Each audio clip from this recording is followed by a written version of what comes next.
নমস্কার বন্ধুরা, please recipe চ্যানেলে তোমাদের সকলকে স্বাগত জানাই। তোমাদের সাথে শেয়ার করব পাউরুটি দিয়ে তৈরি একটা দুর্দান্ত স্ন্যাক্স রেসিপি, যেটা তোমরা বাচ্চাদের সকালবেলা অথবা সন্ধ্যাবেলা টিফিনেও কিন্তু তৈরি করে নিতে পারবে।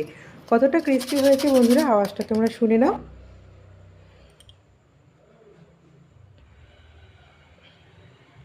বন্ধুরা, কতটা মুচমুচে এবং ক্রিস্পি হয়েছে আশা করি তোমরা শুনেই বুঝতে পেরেছ। তো চলো বন্ধুরা, পুরো ভিডিওটা দেখতে থাকো। রেসিপিটা এখন শুরু করছি। আমি এখানে দিয়েছি 2টো আলু, একটা টমেটো কুচি, একটা পেঁয়াজ কুচি, কাঁচা লঙ্কা কুচি। আলুগুলোকে ভালো মতো সিদ্ধ করে নিয়েছি। এখন আলুগুলোকে আমি চামচের মাধ্যমে ম্যাশ করে নেব। তোমরা চাইলে হাত দিয়ে ভালো মতো কচলে নিতে পারো, আবার গ্রেটার দিয়েও গ্রেট করে নিতে পারো। আজকের এই রেসিপিটা কিন্তু খুবই ইউনিক এবং খেতেও দুর্দান্ত মজার। তো বন্ধুরা, একবার হলেও তোমরা বাড়িতে তৈরি করে দেখো। আমি এখন এর মধ্যে কিছু জিনিস অ্যাড করব। দিয়ে দিলাম 1 চামচ মতো বিট লবণ। অবশ্যই বিট লবণ দেওয়ার চেষ্টা করবে বন্ধুরা, খুব সুন্দর স্বাদ হয়। দিয়ে দিলাম 1/2 চামচ মতো হলুদ গুঁড়ো, 1/2 চামচ মতো লঙ্কা গুঁড়ো, আর ম্যাগি ম্যাজিক মশলা পাউডার আমি 1 চামচ দিয়েছি। যদি তোমাদের হাতের কাছে এটা না থাকে তোমরা পুরোপুরি স্কিপ করে যেতে পারো, তবে দিলে কিন্তু খেতে দুর্দান্ত স্বাদ হয় বন্ধুরা, আর বাচ্চাদের তো এটা ভীষণ প্রিয় লাগে। এখন ভালো মতো একটু চটকে মেখে নিচ্ছি, আর দানা দানা আলুগুলোকে ভালো মতো ম্যাশ করে নিচ্ছি, যেন কোনো রকম গোটা গোটা আলু না থাকে। তবে বন্ধুরা, এখানে টমেটো কুচিটা দেওয়ার চেষ্টা করবে, দুর্দান্ত টেস্ট হয় বন্ধুরা, কি বলবো, অসম্ভব খেতে মজার। বাইরের চপ সিঙ্গারা খাওয়া তোমরা ভুলে যাবে, এটা এতটাই টেস্টি হয়। এখন এটা মাখা হয়ে গেছে এবং রঙটাও দুর্দান্ত এসেছে। এখন আমি 4টে পাউরুটি নিয়ে নিচ্ছি, স্লাইস পাউরুটি। সমস্ত দোকানে এগুলো অ্যাভেলেবেল পাওয়া যায়। তো 4টে পাউরুটি আমার বেঁচে ছিল, 4টে পাউরুটি দিয়ে আজকে এই স্ন্যাক্সটা আমি তৈরি করব। পাউরুটিগুলোকে আমি কিভাবে কাটছি দেখো বন্ধুরা, একবার দেখে নাও তোমরা। এই মাঝ বরাবর এইভাবে একটু কেটে অর্ধেক করে নিতে হবে। এখন আমি যে আলুর একটা পুর বানিয়ে রেখেছি, সেই আলুর পুরটা কিভাবে পাউরুটির মধ্যে আমি দিয়ে দিচ্ছি তোমরা একবার দেখে নাও। আজকের রেসিপিটা যদি তোমাদের ভালো লেগে থাকে বন্ধুরা, অবশ্যই পুরো ভিডিওটা দেখার পর একটি লাইক করে দিও, আর কমেন্টস বক্সে তোমাদের মতামত জানিও, বেশি বেশি করে শেয়ার করে দিও। আর তোমরা তো জানোই বন্ধুরা, আমার চ্যানেলটা একদম নতুন। তোমাদের সাপোর্ট এবং ভালোবাসা না পেলে আমি এগিয়ে যেতে পারবো না, এবং আমার পরিবারের পাশে আমি দাঁড়াতে পারবো না।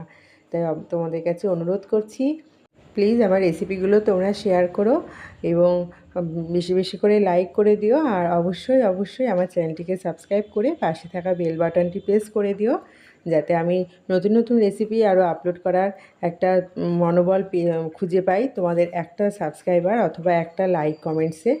তো বন্ধুরা দেখো, এইভাবে আমি কিন্তু পাউরুটির মধ্যে লাগিয়ে নিলাম আলুর পুরটা, এবং সমস্ত পাউরুটিগুলো একই রকম পদ্ধতিতেই আমি তৈরি করে নিলাম।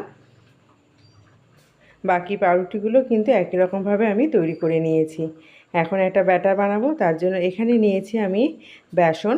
এখানে আমি 2 চামচ মতো, 2 থেকে 3 চামচ মতো বেসন নিলেই চলবে। তবে পুরোপুরি এই ব্যাটারটা তৈরি নির্ভর হচ্ছে পাউরুটির ওপর। যতটা পরিমাণে পাউরুটি হবে ব্যাটারটা কিন্তু একটু বেশি পরিমাণে তৈরি হবে। এখন এখানে 2 চামচ ময়দা, 1/2 চামচ মতো বিট লবণ আর 1/2 চামচ চিলি ফ্লেক্স দিয়ে আমি সুন্দর একটা ব্যাটার তৈরি করে নিলাম। 2 থেকে 3 চামচ মতো বেসন দিলেই হবে। ভালো মতো একটু পাতলা করে ব্যাটারটা আমাকে তৈরি করতে হবে।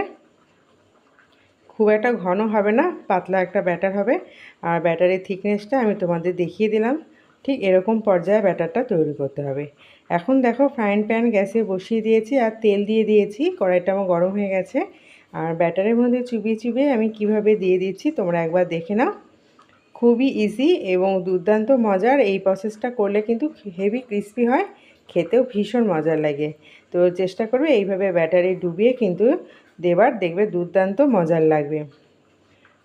তোমাদের যদি কোনো রকম অসুবিধা হয় বন্ধুরা, অবশ্যই কমেন্টস বক্সে তোমরা মতামত জানাতে পারো। আর এইভাবে কিন্তু মিডিয়াম আঁচে আমি সমস্ত পাউরুটিগুলো ভেজে নেব, এবং একটা একটা করে পাউরুটিগুলো দেওয়ার চেষ্টা করবে। যদি জায়গা বেশি থাকে 2-3টে দেওয়ার চেষ্টা করবে। এখন সুন্দরভাবে আমি আলতো করে উল্টে পাল্টে ভালো মতো ভেজে নিচ্ছি। আর আমার রেসিপিটা কিন্তু প্রায় হয়েই এসেছে। এরকমভাবে পুরো ব্যাচ আমি এইভাবেই একই রকমভাবে ভেজে তুলে নিচ্ছি, এবং যে কোনো সস অথবা চাটনির সঙ্গে কিন্তু এটা খেতে ভীষণ ভালো লাগে। তো দেখো বন্ধুরা, কত সুন্দর রং এসেছে, দেখতেও যতটা সুন্দর, খেতে কিন্তু আরও বেশি মজার। তোমরা কিন্তু অবশ্যই এরকম রেসিপি একবার হলেও বাড়িতে বানিয়ে দেখতে পারো। এইভাবে কিন্তু আমি সমস্ত ব্রেডগুলো ভেজে নিলাম। তো বন্ধুরা দেখো কতটা সুন্দর লাগছে, অবশ্যই বাড়িতে একবার ট্রাই করে দেখো। আমার সঙ্গে এতক্ষণ থাকার জন্য তোমাদেরকে অসংখ্য ধন্যবাদ জানিয়ে আজকের মতো রেসিপিটা আমি এখানেই শেষ করছি। আবার চলে আসবো নতুন একটা রেসিপি নিয়ে। ভালো থেকো, সুস্থ থেকো। আজকের মতো টাটা।